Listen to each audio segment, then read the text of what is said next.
Genèse. Chapitre 1. Au commencement, Dieu créa les cieux et la terre. Or la terre était informe et déserte, et il y avait des ténèbres sur la surface de l'abîme d'eau, et la force agissante de Dieu se mouvait sur la surface des eaux. Et Dieu dit alors, « Que la lumière paraisse !» Alors la lumière parut. Après cela, Dieu vit que la lumière était bonne. Et Dieu opéra une séparation entre la lumière et les ténèbres. Et Dieu appelait la lumière jour, mais les ténèbres il les appela nuit. Et vint un soir et vint un matin, premier jour. Et Dieu dit encore, qu'il y ait une étendue entre les eaux et qu'il se fasse une séparation entre les eaux et les eaux. Alors Dieu se mit à faire l'étendue, et à faire une séparation entre les eaux qui devaient être au-dessous de l'étendue, et les eaux qui devaient être au-dessus de l'étendue. Et il en fut ainsi. Et Dieu appelait l'étendue ciel. Et vint un soir et vint un matin, deuxième jour.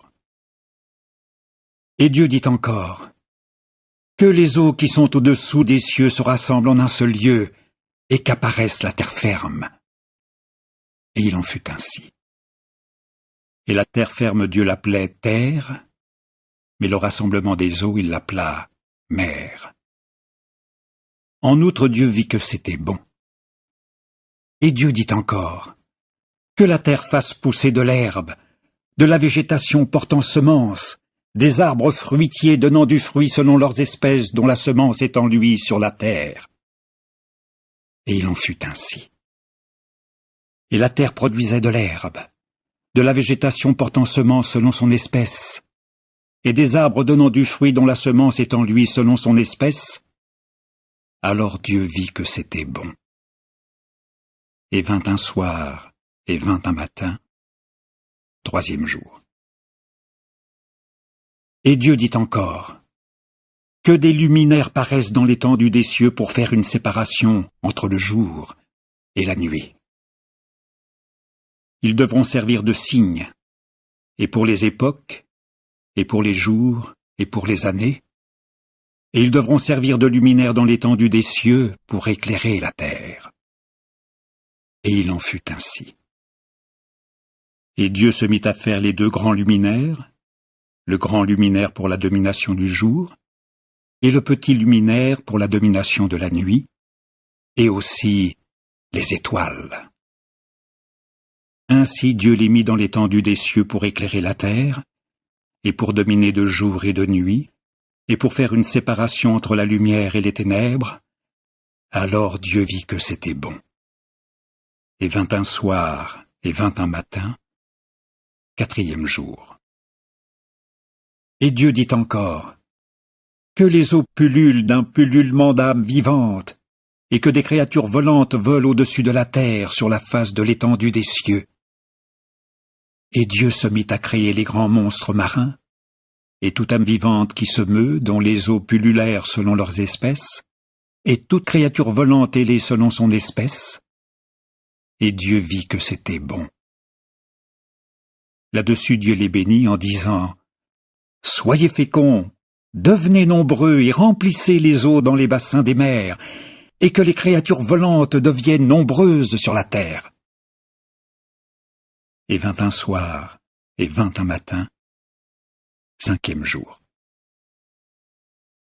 Et Dieu dit encore, que la terre produise des âmes vivantes selon leurs espèces. Animal domestique, animal qui se meut, et bête sauvage de la terre selon son espèce. Et il en fut ainsi. Et Dieu se mit à faire la bête sauvage de la terre selon son espèce, et l'animal domestique selon son espèce, et tout animal qui se meut sur le sol selon son espèce. Et Dieu vit que c'était bon. Et Dieu dit encore, « Faisons l'homme à notre image, selon notre ressemblance, et qu'il tienne dans la soumission les poissons de la mer, et les créatures volantes des cieux, et les animaux domestiques, et toute la terre, et tout animal se mouvant qui se meut sur la terre. Et Dieu se mit à créer l'homme à son image. À l'image de Dieu il le créa. Mâle et femelle il les créa. En outre Dieu les bénit, et Dieu leur dit, « Soyez féconds, et devenez nombreux, remplissez la terre et soumettez-la. Tenez dans la soumission les poissons de la mer et les créatures volantes des cieux et toute créature vivante qui se meut sur la terre. » Et Dieu dit encore, « Voici que je vous ai donné toute végétation portant semence qui est à la surface de toute la terre, et tout arbre dans lequel il y a du fruit d'arbre portant semence, que cela vous serve de nourriture.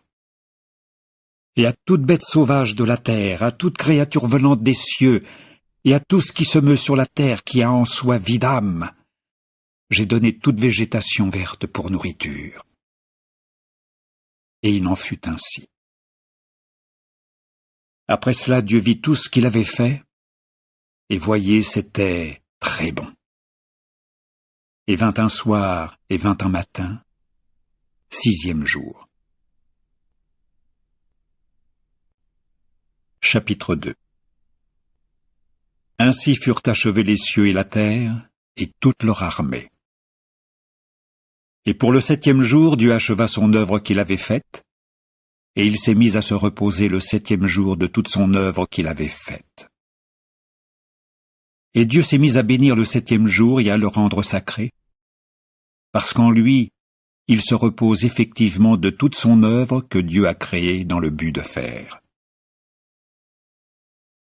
Ceci est l'histoire des cieux et de la terre au temps de leur création, au jour où Jéhovah Dieu fit la terre et le ciel. Or il n'y avait encore sur la terre aucun buisson des champs, et aucune végétation des champs ne germait encore, car Jéhovah Dieu n'avait pas fait pleuvoir sur la terre, et il n'y avait pas d'homme pour cultiver le sol. Mais une brume montait de la terre, et elle arrosait toute la surface du sol. Et Jéhovah Dieu forma alors l'homme, avec de la poussière tirée du sol, et il souffla dans ses narines le souffle de vie, et l'homme devint une âme vivante. En outre, Jéhovah Dieu planta un jardin en Éden vers l'est, et il y mit l'homme qu'il avait formé. Ainsi Jéhovah Dieu fit pousser du sol tout arbre désirable à voir et bon à manger, et aussi l'arbre de vie au milieu du jardin, et l'arbre de la connaissance du bon et du mauvais. Or, il y avait un fleuve qui sortait d'Éden pour arroser le jardin, et de là il se divisait et il devenait, pour ainsi dire, 4 têtes.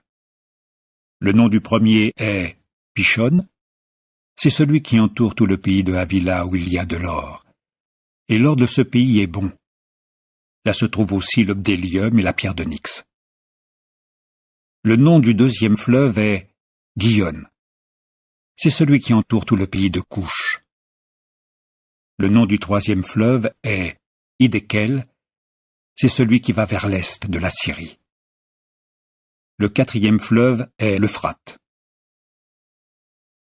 Et Jéhovah Dieu prit alors l'homme, et l'installa dans le jardin d'Éden pour le cultiver et pour s'en occuper. Et Jéhovah Dieu imposa aussi cet ordre à l'homme.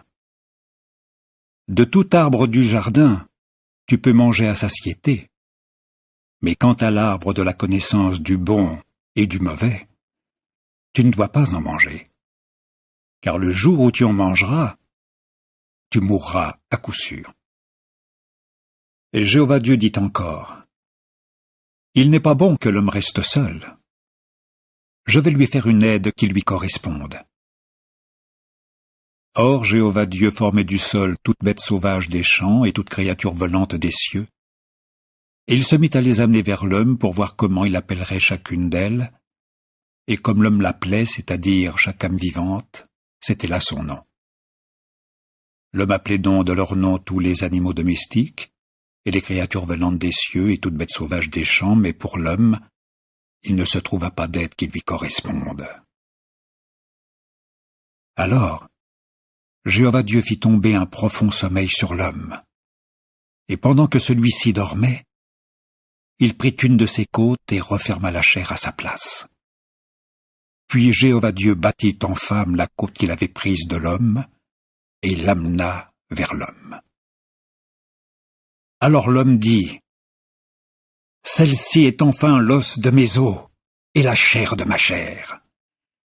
Celle-ci sera appelée femme, parce que de l'homme celle-ci a été prise. »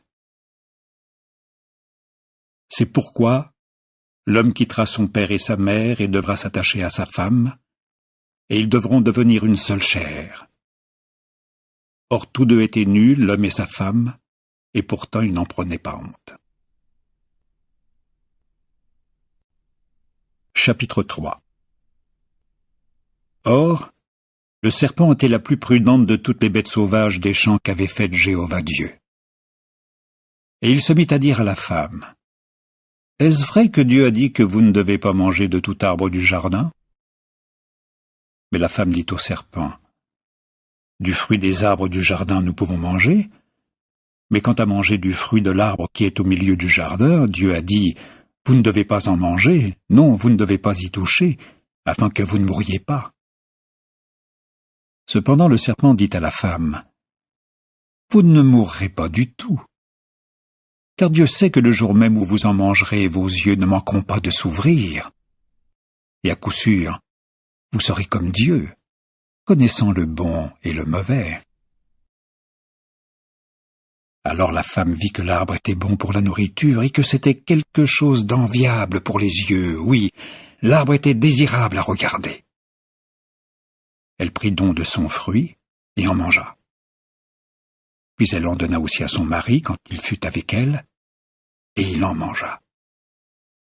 Alors leurs yeux à tous deux s'ouvrirent, et ils s'aperçurent qu'ils étaient nus. Ils se mirent donc à coudre des feuilles de figuier et se firent des pagnes. Plus tard, ils entendirent la voix de Jéhovah Dieu se promenant dans le jardin vers le moment du jour où souffle la brise, et l'homme et sa femme se cachèrent de devant la face de Jéhovah Dieu parmi les arbres du jardin. Et Jéhovah Dieu appelait l'homme et lui disait, « Où es-tu » Finalement il dit, « Ta voix, je l'ai entendue dans le jardin, mais j'ai eu peur, parce que j'étais nu. Je me suis donc caché. » Mais il dit, « Qui t'a révélé que tu étais nu ? As-tu mangé de l'arbre dont je t'avais ordonné de ne pas manger ?» Et l'homme dit, « La femme que tu as donnée pour être avec moi, elle m'a donné du fruit de l'arbre et ainsi j'ai mangé. » Jéhovah Dieu dit alors à la femme, « Qu'est-ce que tu as fait ?» À quoi la femme répondit, « Le serpent, il m'a trompé et ainsi j'ai mangé. »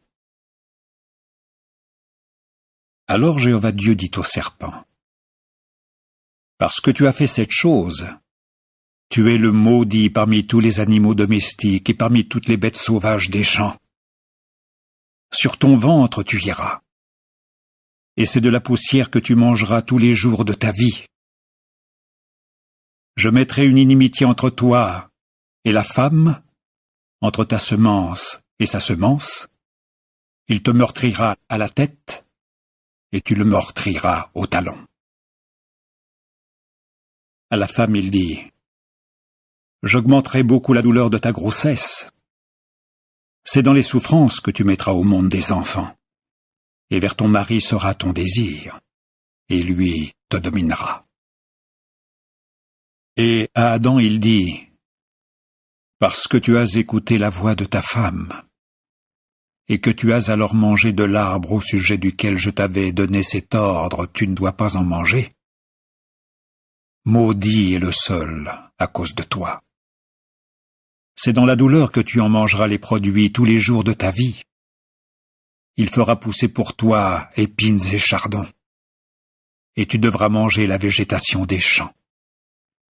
À la sueur de ton visage tu mangeras du pain jusqu'à ce que tu retournes au sol, car c'est de lui que tu as été pris, car tu es poussière, et tu retourneras à la poussière. » Après cela, Adam appela sa femme du nom d'Ève, parce qu'elle devait devenir la mère de tout vivant. Alors Jéhovah Dieu fit à Adam et à sa femme de longs vêtements de peau, et les en revêtit.